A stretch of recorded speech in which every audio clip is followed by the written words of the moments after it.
नमस्कार श्याम जी। नमस्ते। नमस्कार सर। क्या हाल है? इंडिया में इंडिया की सुबह की आपकी सुबह। नमस्ते। निर्माण में सर हम दिखाना चाह रहे हैं थोड़ा सा। वैसे तो कंटिन्यूटी में चल ही रहा है, यात्राएं चल रही हैं और विपक्ष जो है उसके नेता लोग अपने अपने बयान दे रहे हैं, अपनी अपनी बातें बोल रहे हैं, एकता का दम्भ भर रहे हैं कि हम एक हैं, हम एक हो। मतलब पूरे देश में ये माहौल क्रिएट किया जा रहा है कि जैसे नरेंद्र मोदी ना हो, कोई गोट जिला आ गया हो। गोट जिला फिल्म देखी थी आपने? बहुत भयानक किस्म की। उससे लड़ने के लिए सब एक हो जाओ, नहीं तो वो हमें मार देगा। ये एक माहौल सा क्रिएट किया जा रहा है। उसके लिए नीतीश कुमार हैं, शरद पवार अभी अपनी पार्टी के अध्यक्ष चुने गए हैं, तो उन्होंने अपनी सीट पे बैठने के साथ ही बयान दिया है कि हम बीजेपी को ये देंगे, वो करेंगे, करारा जवाब देंगे, सो एंड सो। और इसके अलावा राहुल गांधी तो खैर एक चलती फिरती एक मशीन है, वो तो बोलते रहते हैं। उनके ट्वीट आते ही रहते हैं कुछ ना कुछ बीजेपी के बारे में। अभी उनकी टी शर्ट के बारे में बात हुई थी तो उन्होंने जवाब दिया कि भाई अगर उनके मतलब उन्होंने दिया या उनके पार्टी ने दिया कि भाई अगर हम बात करेंगे तो फिर सूट बूट पे जाएगी, ये जाएगी, वो जाएगी।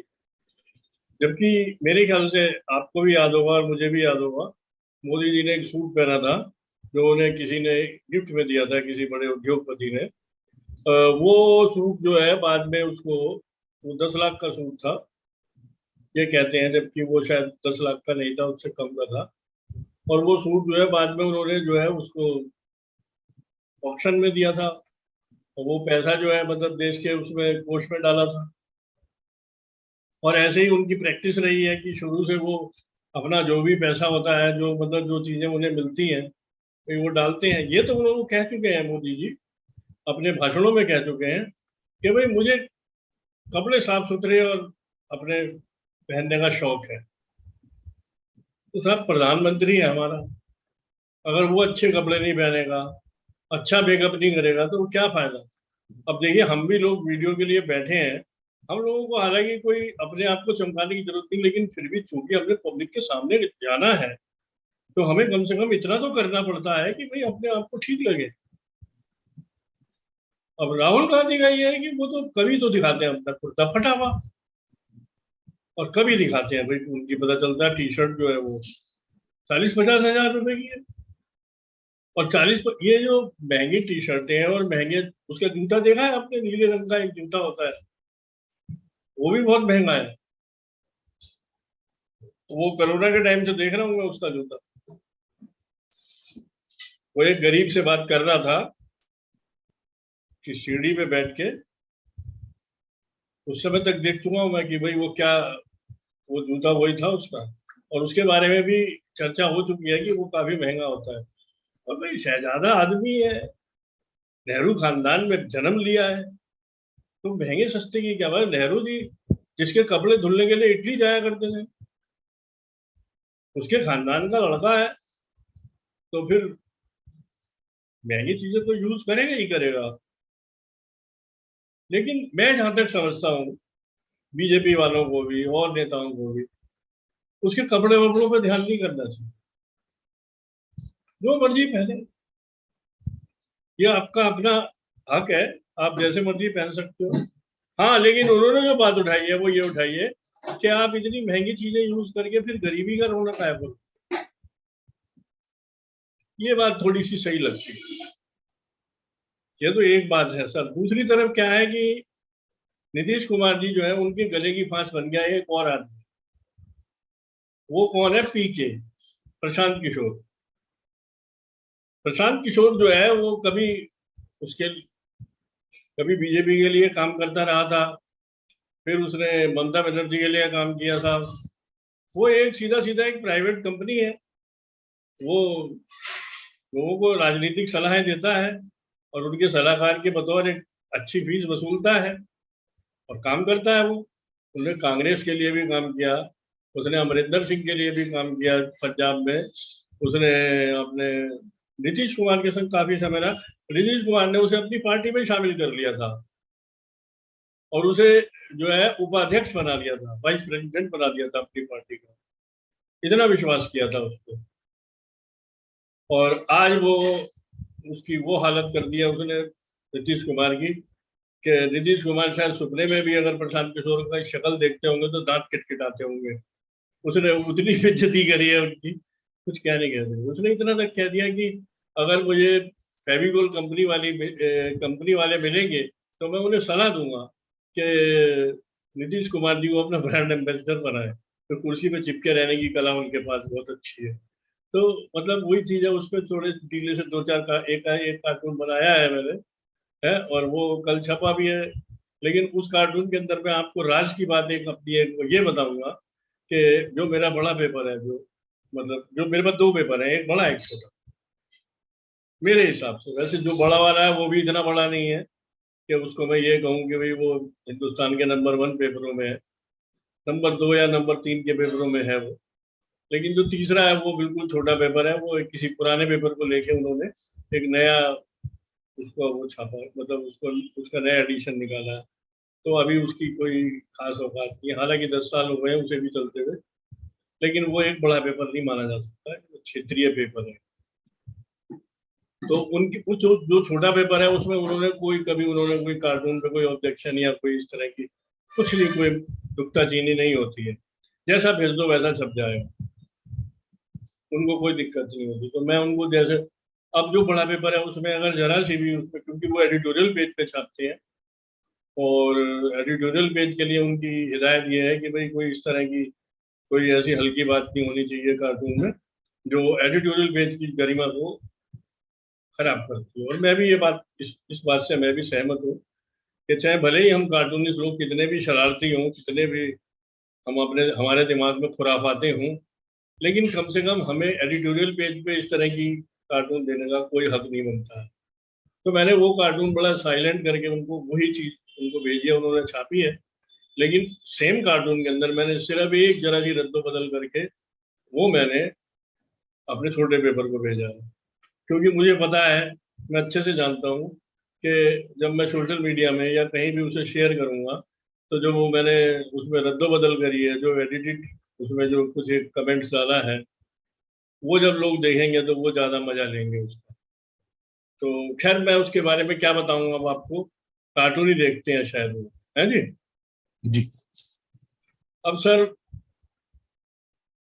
आप भी काफी शालीन आदमी हैं, और हम लोगों को इस उम्र में शालीन ही रहना चाहिए, कोई इस तरह की अश्लील वार्तालाप नहीं करनी चाहिए। लेकिन जो ये कार्टून मैंने बनाया है, ये फेविकोल, ये आप देख रहे होंगे कि नीतीश कुमार अपनी कुर्सी पे बैठ के जल भुन रहे हैं, खूब मतलब नाराज होने का उसका उनका एक्सप्रेशन है। और उधर दरवाजे के बाहर प्रशांत प्रशांत किशोर खड़ा हुआ कह रहा है, चाचा ओ फेविकोल वाले चाचा। तो इससे आप कुछ अर्थ समझे? चाचा ओ फेविकोल वाले चाचा, समझे कुछ सर? जी नहीं।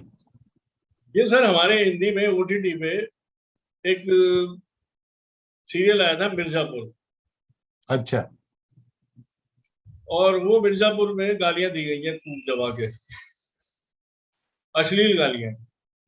अच्छा अच्छा तो उसी का एक डायलॉग है ये, चचा वो डैश डैश डैश वाले चचा।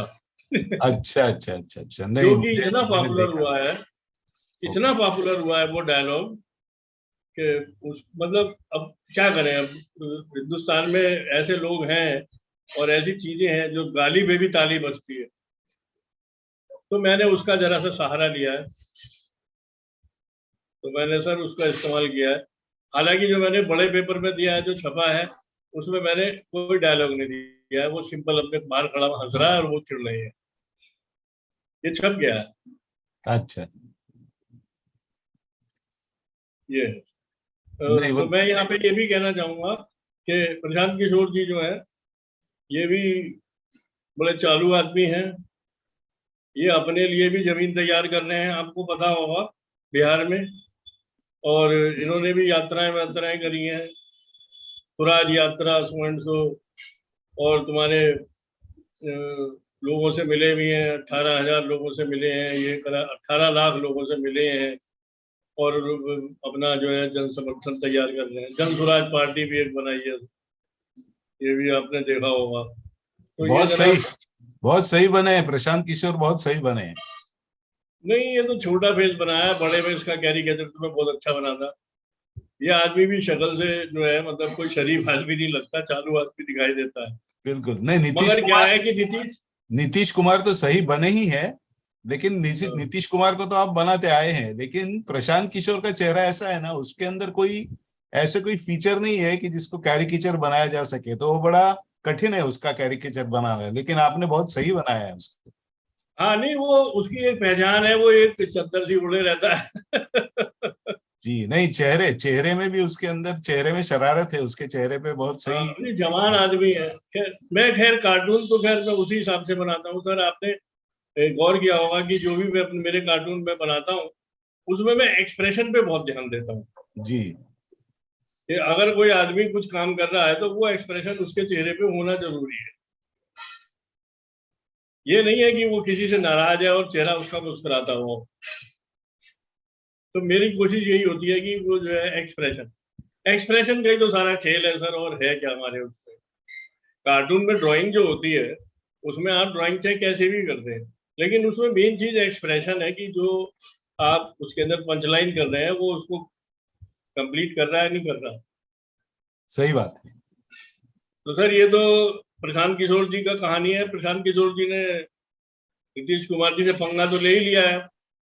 अब ये चाचा भतीजे का खेल कहाँ तक जाएगा ये देखते हैं हम, आगे जो भी आएंगे।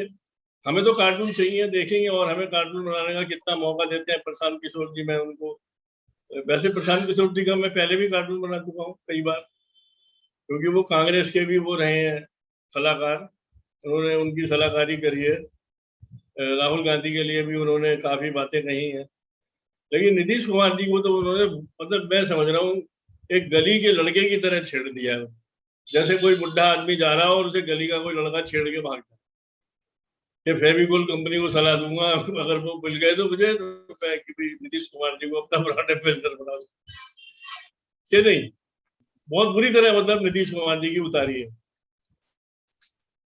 ये तो अरे ये इनको लोग आदत कहाँ होती है, बोलेंगे। ये सब लोग बातों में, बातों के लिए वो सब जाने जाते हैं, वो किसी का ये नहीं करते वो बातों में। और दूसरी बात है कि अब तो इलेक्शन सीजन आने वाला है, अब तो आपको कार्टून के लिए सब्जेक्ट की कोई कमी होने वाली नहीं है अगले 2 साल। जी बिल्कुल।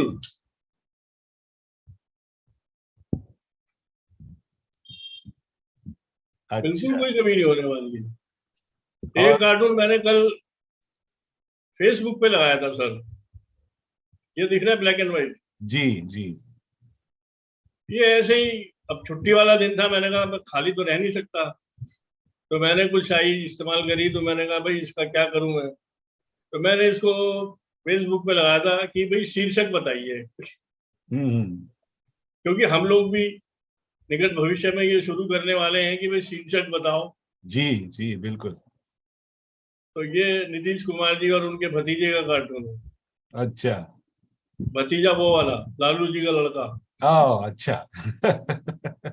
तेजस्वी यादव। मतलब जी। नीतीश कुमार खोखले हो चुके हैं।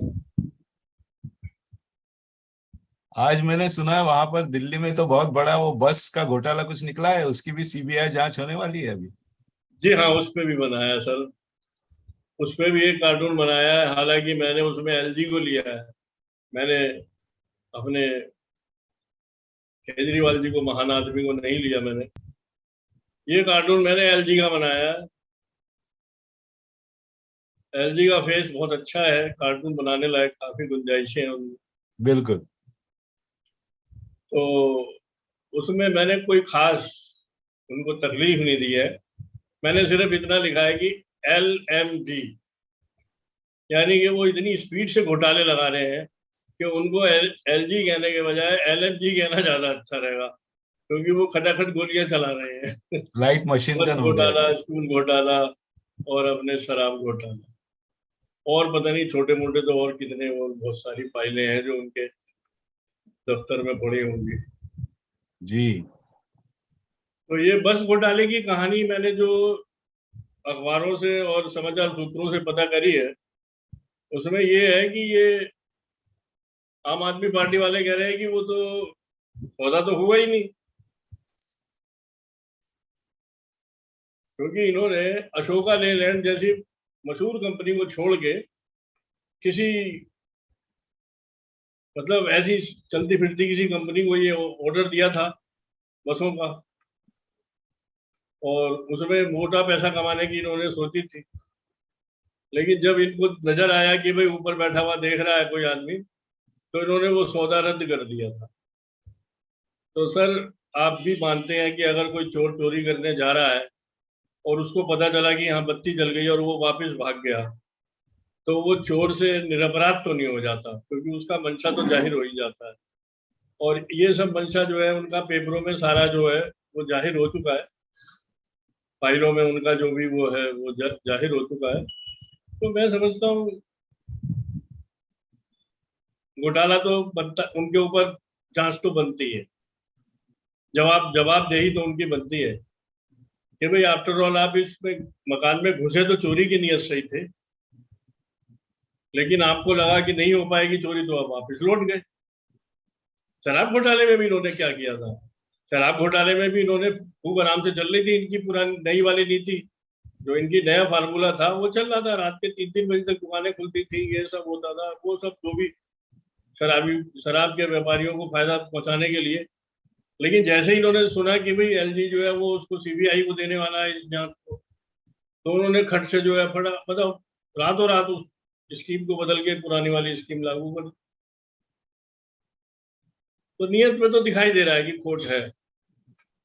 और उसका दूसरा भी है, दूसरा पहलू भी है कि क्लस्टर में जो बसेस चल रही है वो तो प्राइवेट को दी हाँ, गई है, तो इनको तो सब प्राइवेटाइजेशन करना है, तो उसके अंदर कितना पैसा है, घोटाला तो उसमें से निकलेगा ना। और हाँ।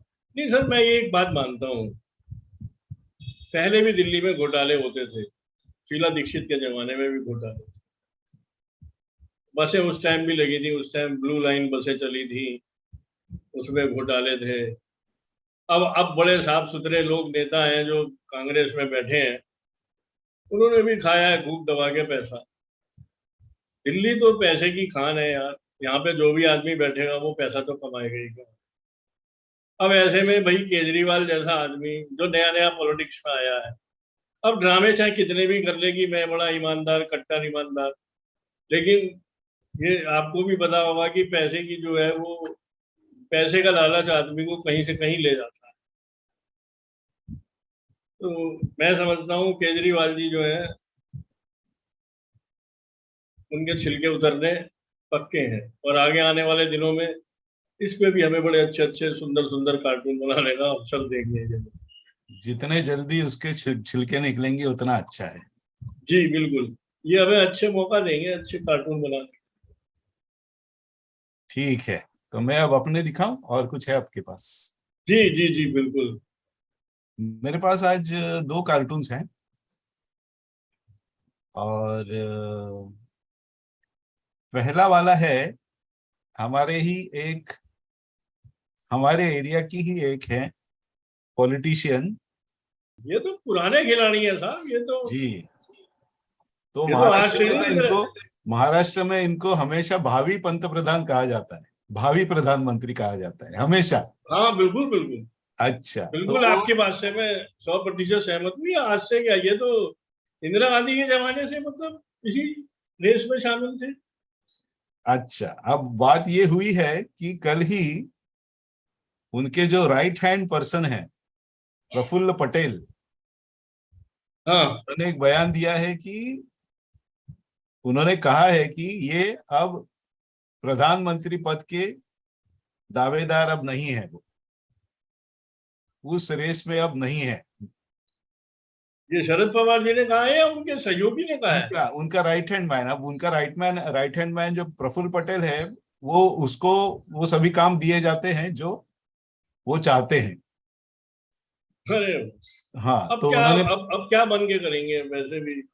अब तो उन्होंने बयान दे दिया कि अब ये रेस में नहीं है, तो मतलब नहीं है, क्योंकि उन्होंने बताया अब जैसे कि उनके पीछे लोग पड़े हुए थे कि आप बनिए प्रधानमंत्री, जिनके पास 10 भी 10 भी मेंबर ऑफ पार्लियामेंट नहीं है, वो जो प्रधानमंत्री उनको बनना सपोर्ट कर चाह, सके। प्रधानमंत्री पद की ख्वाब देख रहे हैं। अब इसके ऊपर मैंने ये बनाया जिसके अंदर कुछ नहीं है, न तो कोई पॉलिटिशियन है न तो कोई है, लेकिन एक आदमी जो है वो पूरे हाथ पांव जिसके प्लास्टर में है, वो बेड के ऊपर पड़ा हुआ है हॉस्पिटल में, और डॉक्टर कह रहा है कि क्या वो बड़बड़ा रहा है, वो कह रहा है, बोला है, मैं मैराथन रेस में भाग नहीं लूंगा, ऐसे कुछ बड़बड़ा रहे हैं।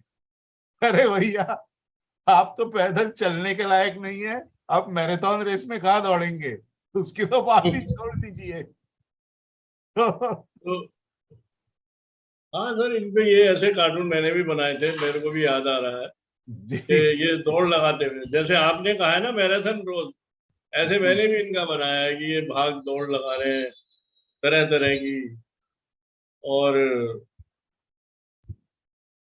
एक बार इन्होंने शायद नीतीश कुमार को भी बोला था कि नीतीश कुमार प्रधानमंत्री बनने के योग्य है। अब प्रधानमंत्री तो इतने प्रधानमंत्री है, देखिए भारत का नसीब बहुत अच्छा है, कितने प्रधानमंत्री बन सकते हैं भारत में, इतने लोग हैं, तो कोई नेतृत्व की तो कोई दिक्कत ही नहीं है भारत को, इतने सारे प्रधानमंत्री बन सकते हैं। लेकिन वो तो सबके अभी अंदर सब कांग्रेस के भी नेता होंगे वहां के, वो उनमें से भी बहुत से होंगे जो पर वो कांग्रेस वाले तो खैर बेचारे राहुल गांधी से आगे नहीं निकल सकते ना। नहीं, लेकिन बाकी भी है ना, सबको सबको बनना है प्रधानमंत्री। वो जो साउथ में जो ये अपने केसीआर का जो है वो भी प्रधानमंत्री बनना चाहता है, कौन प्रधानमंत्री नहीं बनना चाहता, सभी प्रधानमंत्री बनना चाहते हैं। तो लीडरशिप की तो कोई कमी नहीं देश को, लेकिन सबसे अच्छा रिएक्शन दिया है ओवैसी ने। नहीं सर। हाँ। ओवैसी का जो बयान है वो बहुत सही है, वो मतलब ऐसा है कि भारत की जो जितने मेजोरिटी लोग हैं उन्होंने वो लिख के रखना चाहिए अपने घर के अंदर। ओवैसी ने कहा है कि भारत का प्रधानमंत्री एकदम कच्चा होना चाहिए, और कमजोर होना चाहिए। भारत में पूरी कभी मेजोरिटी गवर्नमेंट नहीं बननी चाहिए। यार जो कितना चीजें गलत खटक सोच रही रहा है, है ये आदमी। बहुत पूरे पूरे देश को नहीं, पूरी दुनिया को जो खटक रही है चीज, वो उसने बोल के दिखाई, उसने उसके बारे में बोल दिया कि भारत में ये तो मेजोरिटी गवर्नमेंट है और एक बहुत पावरफुल प्राइम मिनिस्टर है। ये चीज पूरे टुकड़े गैंग को खल रही है बहुत सालों से, और उसने बोल के दिखा दिया वो। ये जो कि इसने बोला है ना ओवैसी ने, ये वैसे बहुत गलत बोला है वैसे। नहीं, उसने उसने बोल दिया ना कि वो क्या नहीं चाहते, वो बोल दिया उसने, वो नहीं चाहते कि भारत का कोई अच्छा प्राइम मिनिस्टर हो और भारत में केंद्र में कोई सक्षम सरकार हो जिसका मेजोरिटी हो, वो नहीं चाहते। और वो तो बिल्कुल पता है, वो तो मोदी जी ने भी बहुत बार कहा है ये। मोदी जी ने दो चीजें बहुत बहुत अहम कही है आज तक। पहली चीज ये कि मेजोरिटी गवर्नमेंट होनी चाहिए, पहली चीज, पहले 5 साल वो कहते रहे। और अभी जाके दूसरी चीज उन्होंने कही है, वो फैमिली माफिया के अगेंस्ट है कि भारत में से हम्म। जो फैमिली पार्टी है वो पूरी साफ होनी चाहिए। ये दो चीजें मोदी जी ने कही है, और दोनों बहुत अहम चीजें हैं भारत के लिए अगले 50-100 साल के लिए, और उसके बाद भी ऑब्वियसली। तो ये एक है जिसके अंदर हमारे प्यारे भावी प्रधानमंत्री, उनका चेहरा भी नहीं दिखाया है लेकिन कमेंट उनके ऊपर ही है। चेहरा तो बेचारों का वैसे ही कैंसर ने टेढ़ा कर दिया है। जी, और दूसरा वाला जो है वो फिर से मैंने कुछ 3 चित्र एक साथ किए हैं, और मैं अच्छा, उसको वही दिखा, जो आप बनाते हैं वैसे।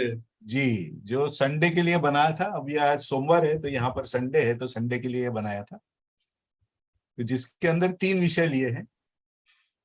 अच्छा, चाइना को लेके। जी, तो पहला है वो चीन, भारत और चीन का, वहां पर जाके दोनों के सैन्यों ने अपने अपने सैनिक सीमा से पीछे लेने का डिसीजन लिया है, उसके ऊपर है। तो वो जो उनका एडवाइजर है मोदी जी का, कह रहे हैं वे सैनिक पीछे जा रहे हैं, क्या इस बात पर आप विश्वास करते हैं? वो जो हम्म। सैनिक जिस तरह से दिखाया है उसको देख, वो आगे जा रहा है पीछे जा रहा है, पता नहीं चल रहा है वो क्या कर रहा है, हाँ, कहाँ जा एक पैर उसका पीछे जा रहा है, एक रहा है। आगे एक जा पैर रहा है। इधर है एक पैर उधर है, और देख पीछे रहा है, उसकी पीठ दिख रही है लेकिन उसका और सिर पीठ है, उल्टा है। उसकी पीठ पे लिखा हुआ है चीन।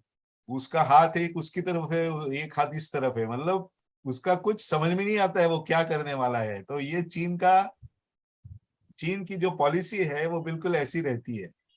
वो क्या करते हैं वो समझ में नहीं आता है, तो इनके ऊपर भरोसा तो बिल्कुल नहीं करना चाहिए। दूसरा वाला है अपने राजकुमार, वो कह रहे हैं हाँ मैं भारत जोड़ो यात्रा पर हूँ, आपने कैसे पहचाना? तो एक कॉमन आदमी उनसे पूछ रहा है कि भैया आपने कैसे पहचाना? अब कैसे नहीं पहचाने, आप लोग करवते बैकपैक में लेके जा रहे हैं सब लोग, तो भारत जोड़ो ऐसे यात्रा पर ही होंगे। काटने पीछे क्या? काटने के हाँ, लिए आर्या हाँ। लेके जा रहे हो, आप तो हाँ आरिया काटोगे सब आज। लेके, आरिया लेके जा रहे हैं तो और आप कहाँ भारत से जोड़ो मतलब यात्रा भारत? पर ही होंगे आप, और किस काम के लिए जा रहे होंगे? और तीसरा वाला है जो करोड़ों में पैसा मिल रहा है अभी बंगाल में और यहाँ वहां, तो हाँ, बंगाल में भी अभी मिला है, बिहार में भी मिला है जहां जाए पैसा। मतलब मतलब ऐसे लगता है कि खाने निकली है, भारत में तो पूरी खाने निकली है जहां पर पैसे भरे पड़े यार हैं। 10-20 करोड़ तो ऐसे निकल आता है आराम से, जैसे कहीं कोई से भी दिक्कत ही निकल नहीं आता है। है, तो वही क्या कि भारत जब जो 5 ट्रिलियन इकोनॉमी होगी तो वो तो वैसे ही हो जाएगी, ईडी बना देगी उसको 5 ट्रिलियन की इकोनॉमी, क्योंकि ईडी मतलब सब हालत जगह ये से ढूंढ है ढूंढ के। कि 10-20 करोड़ रुपए निकलते हैं तो लोग ध्यान भी नहीं देते, छोड़ यार, छोटी रकम है। हाँ मैं वही कह रहा था कि इतना मतलब पैसा इतना बह रहा है भारत में, तो कौन कह सकता है कि भारत गरीब है? मैंने कहा भारत गरीब तो बचा नहीं है, क्योंकि जहां पर जाओ वहां तो 10-10 20-20 अरे 40 सर, 40 मुझे करोड़ लगता है अभी कुछ भी पैसा नहीं निकला है, बहुत पैसा है। है बिल्कुल है। तो इसके लिए वो कह रहा है एनफोर्समेंट डायरेक्टर ईडी का आदमी कि हम ही बना देंगे, बाकी किसी को कोई करने की जरूरत नहीं है, ईडी ही जरूरत ही बना नहीं देगा। है, हाँ सर, सही बात है। ईडी डिपार्टमेंट ही बना देगा ये सब कुछ।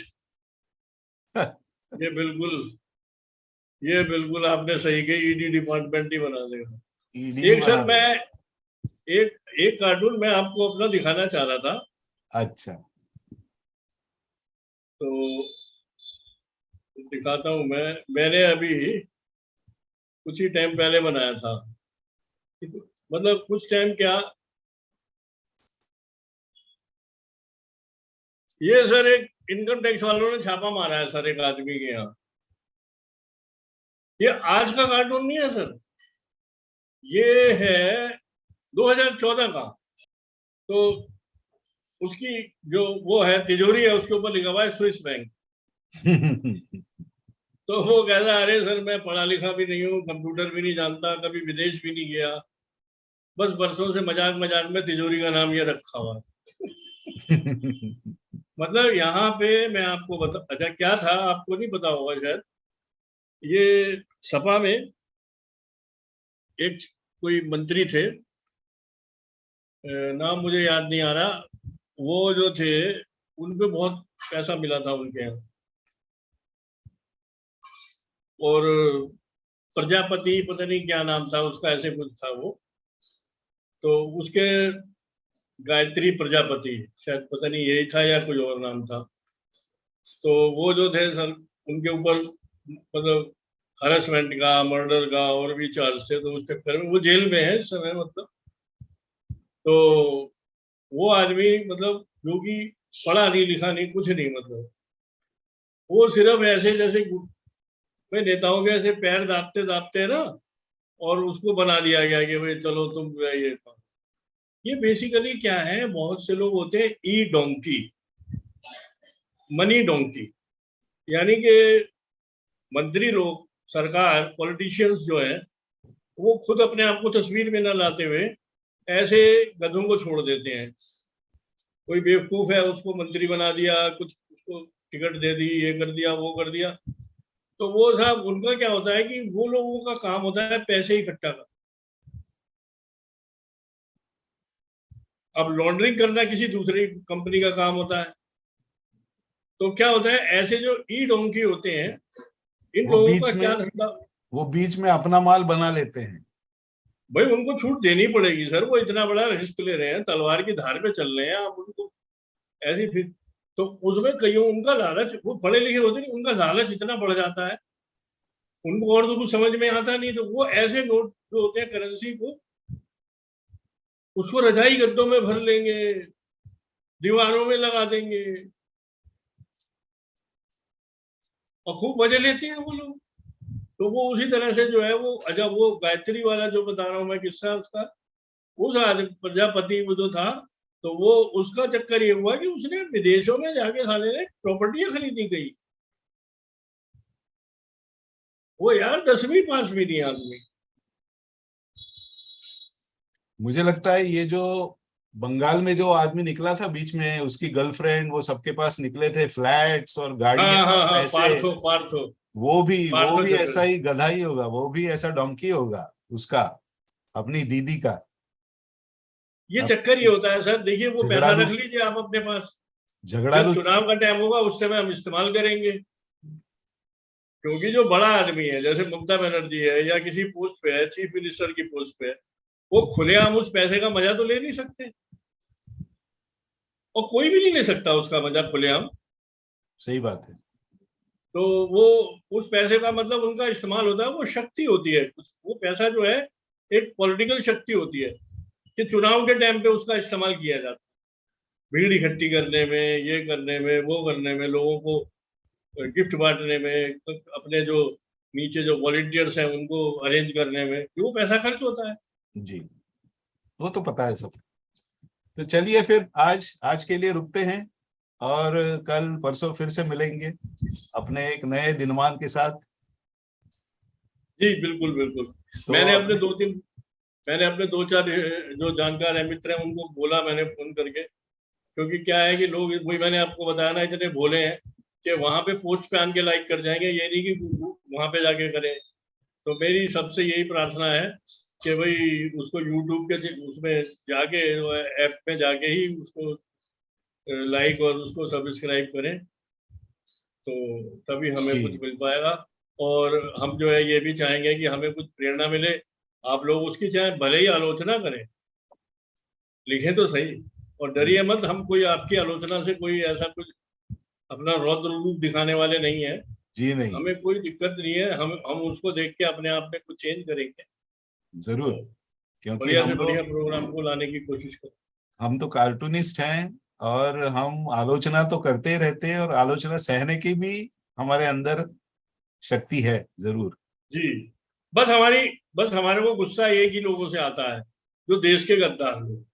जी, और उसमें बहुत सारे कार्टूनिस्ट लोग भी हैं। जी हाँ, बिल्कुल। क्या है कि 2014 से एक पूरा का पूरा महाभारत की लाइन खिंच गई है। जी ये जी 2014 से हुई है सर। मैं बात को थोड़ा सा बढ़ा के बोल रहा हूँ, उसके लिए मैं माफी चाहूंगा कि एक पूरी की पूरी एक लाइन खिंच गई है, लाइन ऑफ कंट्रोल। जी बहुत से हमारे दोस्त उधर चले गए हैं लाइन के, जी और इधर जो है वो बहुत कम लोग हैं हमारी तरफ। जो लाइन के उधर हैं वो बहुत से ऐसे दोस्त हैं जिनके संग हम उठे बैठे हैं, खाया पिया, सब कुछ किया, जी। और वो लोग आज हमें दुश्मन की नजर से देखते हैं। और उनको पैसे भी बहुत मिलते हैं, हम जानते हैं। They are well funded. वो वो हमारे बारे में यही सोचते हैं कि हमें पता नहीं कितने लाखों करोड़ों रुपए मिल रहे हैं ऐसे कार्टून बनाने के। हमें तो भैया कुछ भी नहीं, हमें तो जो जो पहले मिलते थे वही आज मिलते हैं। बिल्कुल। तो हम सब दर्शकों से कहना चाहूंगा कि हमारे प्रोग्राम को लाइक करें, शेयर करें, सब्सक्राइब करें, और अपने दोस्तों को भी बताएं कि इस कार्यक्रम को सब्सक्राइब करें, इस चैनल को सब्सक्राइब करें, ताकि ये बिल्कुल अनोखा अनूठा ऐसा चैनल ऐसा ही रहे, और इससे और ज्यादा अच्छा कंटेंट आपके लिए लाता रहे। तो नमस्ते, फिर मिलते हैं श्याम जी। जी।